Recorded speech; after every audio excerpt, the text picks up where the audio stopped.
గాయత్రి సాయిరామ్ ఛానల్కి స్వాగతం. శ్రీ గురుచరిత్ర 2వ అధ్యాయము.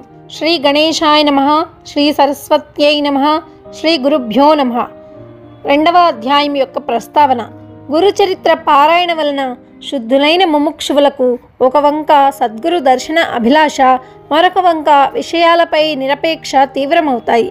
అప్పుడు మొదట స్వప్నంలోనూ తర్వాత ప్రత్యక్షంగానూ గురుదర్శనము లభిస్తుంది. ఆ గురువు కూడా అనన్య గురుభక్తి చేత జీవన్ముక్తుడై ఉంటాడు.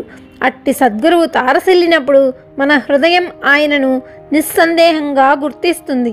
వేరు వేరు నిదర్శనాలు అవసరం లేకనే కేవలం దర్శన మాత్రం చేతనే శాంతి, ఆనందాలు కలుగుతాయి. అటుపైన వారి పట్ల మనకు కలిగిన భావాన్ని నిశ్చలంగా నిలుపుకోవాలి. అందుకు కూడా వారి లీలలు, చరిత్ర పారాయణ, చింతనలే సాధనాలు.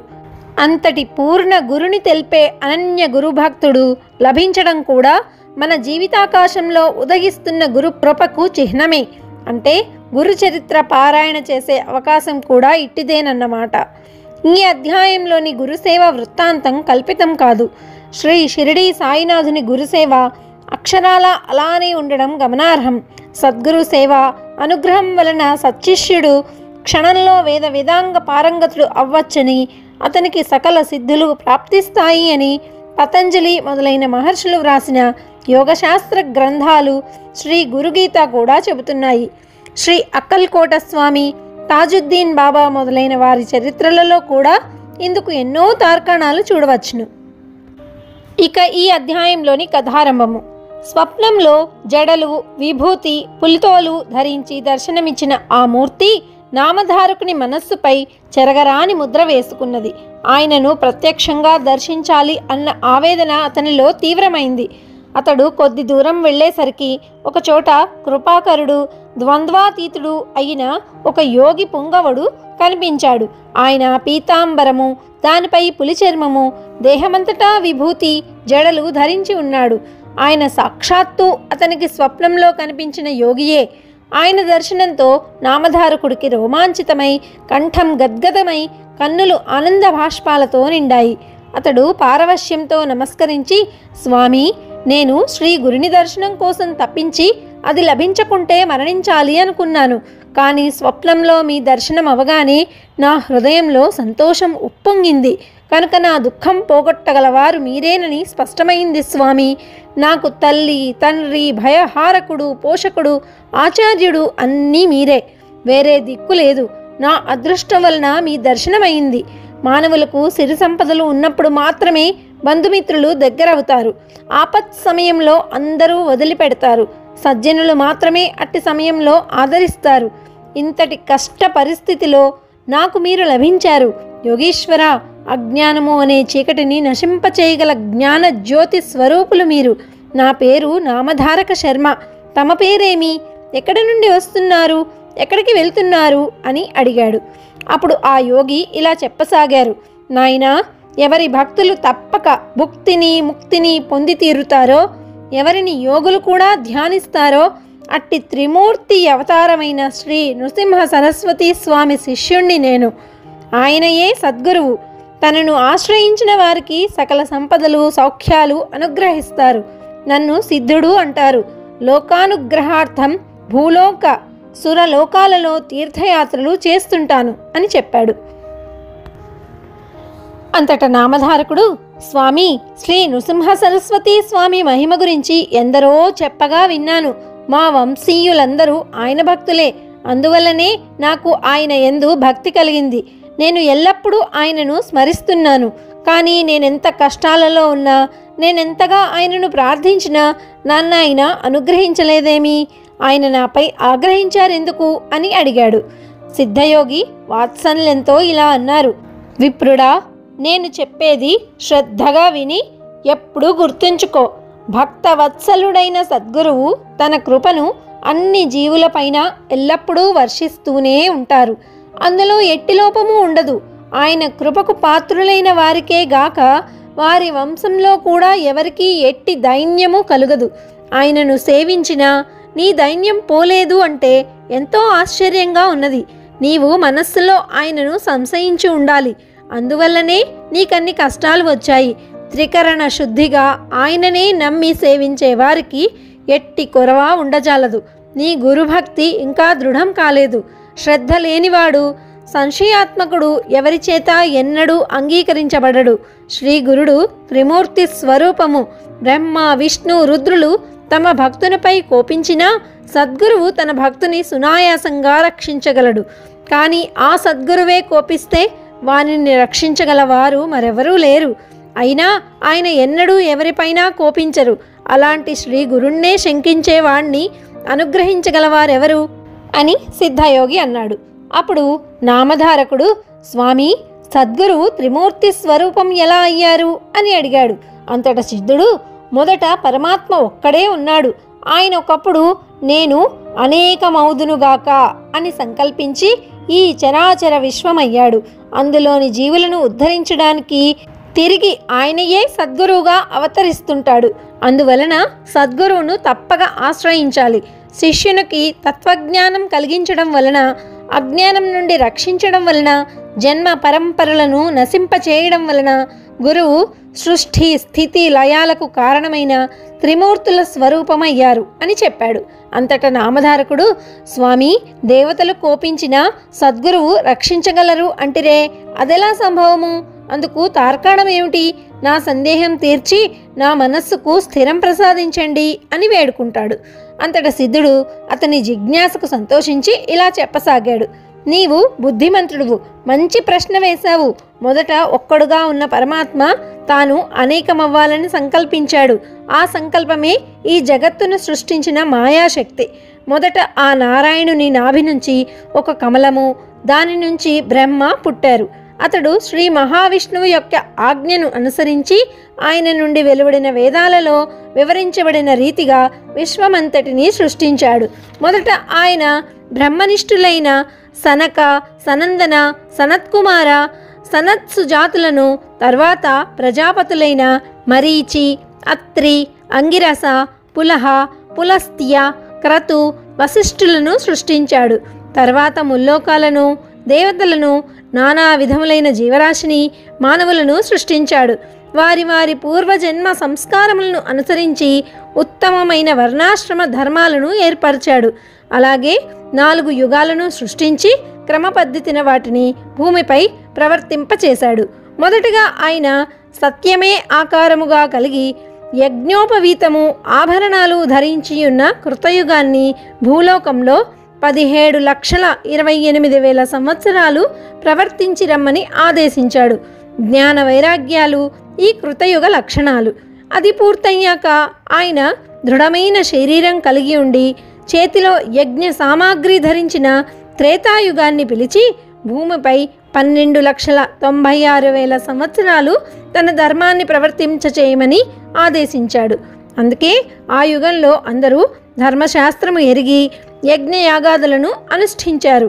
అటు తర్వాత బ్రహ్మ ఖడ్గము, మంచం, కోడు, ధనుర్బాణాలు ధరించిన ద్వాపర యుగాన్ని పిలిచి భూమిపై 8,64,000 సంవత్సరాలు తన ధర్మాన్ని ప్రవర్తింపచేయమని ఆదేశించాడు. అందుకే ఆ యుగంలో శాంతి, ఉగ్రత్వము, దయ, కాఠిన్యము మొదలైన పరస్పర విరుద్ధములైన గుణాలతో మానవులు జీవించారు. అటు తర్వాత బ్రహ్మదేవుడు కలిపురుషుణ్ణి పిలిచాడు. ఈ కలిపురుషుడు మలినుడు. తగవులంటే అతడికి ఎంతో ఇష్టం. కలి అంటేనే తగవు అని అర్థం. అతడు క్రూరుడు, వైరాగ్యమే లేనివాడు, పవిత్రత అంటేనే గిట్టనివాడు. అతడు తన ఎడమ చేతితో తన మర్మావయవాన్ని, కుడి చేతితో నాలుకను పట్టుకొని ఆనందంతో గంతలు వేస్తూ వచ్చాడు. పిశాచ రూపం గల అతనిని చూసి బ్రహ్మ నవ్వి వికృతమైన అతని చేష్టకు అర్థము ఏమని అడిగాడు. కలిపురుషుడు అప్పుడు ఇలా చెప్తున్నాడు: నేను మానవులందరినీ కాముకులుగాను, జిహ్వా చాపల్యం గలవారుగాను చేసి వారు ఉత్తమగతి పొందకుండా చూస్తాను అని ప్రతిజ్ఞ పూనాను. అదేనా ఈ చేష్టకు అర్థం అని చెప్తాడు. అప్పుడు బ్రహ్మ అతన్ని భూలోకానికి వెళ్ళి అక్కడ 4,32,000 సంవత్సరాలు అతన్ని ధర్మాన్ని ప్రవర్తింపచేయమని ఆదేశించాడు. అప్పుడు కలిపురుషుడు భయపడి, స్వామి, నేను నిద్ర, కలహము, దుఃఖములు అంటే ఇష్టపడేవాణ్ణి, సిగ్గులేని వాడను. ఇతరుల వస్తువులను, స్త్రీలను అపహరించేవారు, దంభము, మాత్సర్యము గలవారు, కొంగజపం చేసే దొంగ సన్యాసులు, నమ్మిన వారికి ద్రోహం చేసేవారు, ధర్మాచరణకు అవసరమైన పదార్థాలను నాశనం చేసేవారు, స్త్రీ పుత్ర ధన వ్యామోహాలలో చిక్కినవారు, వేద శాస్త్రాలను నిందించేవారు, శివకేశవులు వేరు అని తలచి వారిని దూషించేవారు నాకు ఎంతో ఇష్టలు. పుణ్యకార్యాలు చేసేవారు, ధర్మాన్ని పాటించేవారు నాకు శత్రువులు. ఎందరో ధర్మపరులున్న భూలోకానికి నేనెలా వెళ్ళగలను? బ్రహ్మజ్ఞానులను, భక్తులను చిత్తశుద్ధితో జప ధ్యానాదులు చేసేవారిని చూస్తేనే భయంతో నాకు వణుకు పుడుతుంది అని కలి అంటాడు. అప్పుడు బ్రహ్మ, ఓ కలి, నీవు భూలోకంలో ధర్మమాచరించే వారిని విడిచిపెట్టి తదితరులలోని అధర్మాన్ని అనుసరించి వారిని లోబర్చుకుని నీ ధర్మాన్ని ప్రవర్తింపచేయి. శివకేశవులు ఒక్కరే అని తెలిసి పూజించేవారిని, తల్లి తండ్రి గురువులను సేవించేవారిని, కాశీలో నివసించేవారిని, గోవు తులసి మొదలైన వాటిని పూజించేవారిని, వేద శాస్త్ర పురాణ స్మృతులను ఆసక్తితో విని వివేకం పొంది ధర్మము ఆచరించేవారిని నీవు బాధించవద్దు. ప్రత్యేకించి గురుసేవ యందు దీక్ష వహించిన వారిని, గురు భక్తులను నీవు ఏమీ చెయ్యలేవు. నీవు వారిని బాధించవద్దు. భూలోకంలో మిగిలిన వారందరూ నీవక్కడ ప్రవేశించగానే నీకు లోబడి ప్రవర్తించగలరు అని చెప్తారు. కలిపురుషుడప్పుడు, స్వామి, గురువంటే ఎవరు? అతని గురించి మీరు ప్రత్యేకించి చెబుతున్నారే, అతని గొప్పతనమేమిటి అని అడిగాడు. బ్రహ్మ ఇలా చెప్పసాగారు. గురువు త్రిమూర్తుల స్వరూపము. ఆయనయే బ్రహ్మ, విష్ణువు, మహేశ్వరుడు. అందువలన గురువు సంప్రీతుడైతే త్రిమూర్తులు తృప్తి చెందుతారు.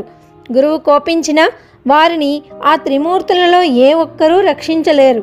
గురువు తన శిష్యునికి తత్వం ఉపదేశించి పాపము నశింపచేసి అతని యందు బ్రహ్మజ్ఞానం కలిగించి అతన్ని శాశ్వతంగా దుఃఖం నుంచి తరింపచేస్తాడు.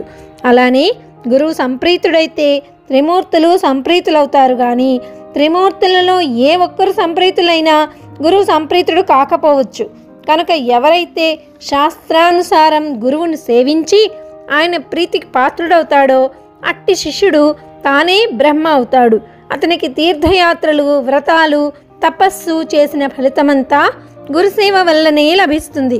గురువు వల్లనే శిష్యునికి వర్ణాశ్రమ ధర్మాలు, సదాచారము, సద్వివేకము, కర్మాచరణ, భక్తి, వైరాగ్యము, ముక్తి కూడా లభిస్తాయి. గురువు లేనిదే మోక్షం లభించదు. కారణం, గురువు లేనిదే శాస్త్ర శ్రవణము, తత్వశ్రవణము లభించవు. అవి లభించకుంటే మానవులకు నీ వలన భయం తప్పదు.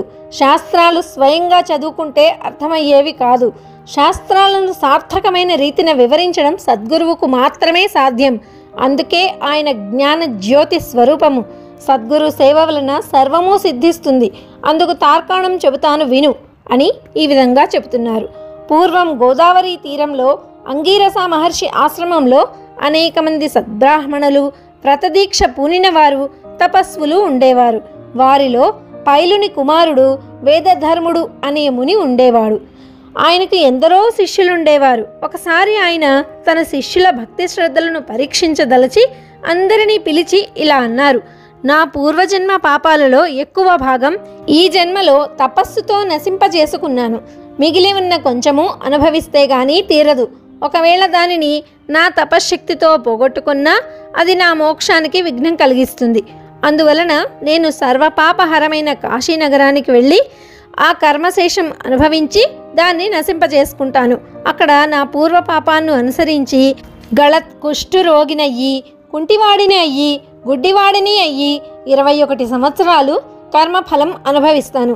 అంతకాలము కూడా అక్కడ నాకు తోడుగా ఉండి సేవ చేయగలవారు మీలో ఎవరున్నారు అని అడిగారు. గురుసేవలో లోపం వస్తే ఏమి ప్రమాదమో అన్న భయంతో శిష్యులంతా మౌనం వహించారు. దీపకుడు అనే శిష్యుడు మాత్రం ఆయనకు నమస్కరించి, స్వామి, మోక్షానికి విఘ్నం కలిగించే పాపశేషం ఉంచుకోరాదు. కానీ మీరు అనుమతిస్తే మీ బదులు ఆ పాపం నేనే అనుభవించి మీకు సేవ చేస్తాను, అనుగ్రహించండి అని విన్నవించుకున్నాడు. అప్పుడు ఆ గురువు సంతోషించి, ఈ పాపం నేను అనుభవించవలసిందే, వేరొకరు అనుభవిస్తే తీరదు. రోగి కంటే అతనికి సేవ చేసే వారి కష్టమే ఎక్కువ. అందుకు ఇష్టమైతే నీవు నాతో కూడా రావచ్చు అన్నారు. దీపకుడు అంగీకరించి గురువును కాశీకి తీసుకువెళ్ళాడు. అక్కడ వేదధర్ముడు మణికర్ణికా ఘట్టంలో స్నానం చేసి మణికర్ణికకు నమస్కరించి విశ్వనాథుని పూజించాడు. అటు తర్వాత కంబలాశ్వతర ప్రదేశంలో దీపకుడు నిర్మించిన కుటీరంలో నివసించసాగాడు. వెంటనే ఆయనకు గళత్కుష్ఠరోగము, కుంటితనము, గుడ్డితనము వచ్చాయి. ఆయన శరీరమంతా కుష్ఠరోగంతో కుళ్ళిపోయి పురుగులు పడి దుర్వాసన కొట్టసాగింది. దానికి తోడు మతిస్థిమితం కూడా తప్పింది. సహజంగా ఎంతో ప్రేమమూర్తి అయిన ఆ ముని ఎంతో క్రూరంగా ప్రవర్తించసాగాడు. దీపకుడు మాత్రం తన గురువు సాక్షాత్తు విశ్వనాథుడే అని విశ్వసించి నిత్యము ఆయన శరీరం శుభ్రం చేసి సర్వోపచారాలతో పూజ చేసి అన్నం తెచ్చిపెడుతూ ఉండేవాడు. ఆ ముని మాత్రం అతనిని ఎన్నో రీతిలా బాధిస్తుండేవాడు. అతడు మంచి అన్నం తెచ్చినా కూడా కొంచెమే తెచ్చాడని కోపించి ముని దానిని నేలపై విసిరి కొట్టేవాడు. దీపకుడు ఎక్కువగా భోజనం తెచ్చినప్పుడు ఆయన దానిని రుచి బాగాలేదు అని విసిరికొట్టి రుచికరమైన భోజనం తెచ్చిపెట్టమని వేధించేవారు. ఒక్కొక్కప్పుడు ప్రేమతో, అబ్బాయి నీవు ఉత్తమ శిష్యుడివి, నా కోసం నీవెంతో కష్టపడుతున్నావు అని లాలించేవారు. కానీ మరుక్షణమే కోపించి, దుర్మార్గుడా, నీవు నన్నెంతో పీడిస్తున్నావు, నీవు వెళ్ళిపో, నా శరీరంలో దుర్వాసన పోయేలా కడగడం లేదు, అందువలన ఈగలు నన్ను కూడుతున్నాయి, తోలకుండా చూస్తావేంటి అని కసురుకునేవారు. దీపకుడు ఆ పని చేయబోతే ఆయన, దుష్టుడా, ఆకలితో నా ప్రాణం పోతున్నది, ఇంకా ఆ భిక్షకు పోయి అన్నం తీసుకురాలేదేమి అని తిట్టేవారు, కొట్టేవారు. దీపకుడు మాత్రం కొంచెం కూడా చెలించలేదు. పాపం ఎక్కువగా ఉన్నవారికి కష్టాలతో పాటు దుష్టత్వం కూడా కలుగుతుంది అని తెలుసుకొని దీపకుడు గురువును భక్తితో సేవిస్తున్నాడు. గురువే సకల దేవతా స్వరూపము అని నమ్మిన అతడు కాశీక్షేత్ర యాత్ర కూడా చేయకుండా, అక్కడి దేవతలను కూడా దర్శించకుండా గురుసేవలోనే లీనమయ్యాడు. అతడు ఎవరితోనూ మాట్లాడేవాడు కాదు, తన శరీరానికి కావలసిన పనులు కూడా చేసుకునేవాడు కాదు. ఒకనాడు కాశీ విశ్వనాథుడు అతని గురుభక్తికి మెచ్చి దర్శనమిచ్చి వరం కోరుకోమని అడిగాడు.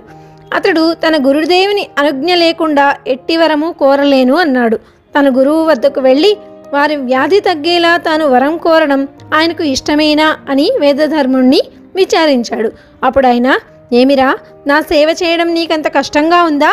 నా కోసం నీవెట్టి వరమో కోరనక్కర్లేదు. వరం వలన ఈ రోగం పోగొట్టుకుంటే దాన్ని మరొక జన్మలో అనుభవించవలసి వస్తుందని శాస్త్రం చెబుతోంది.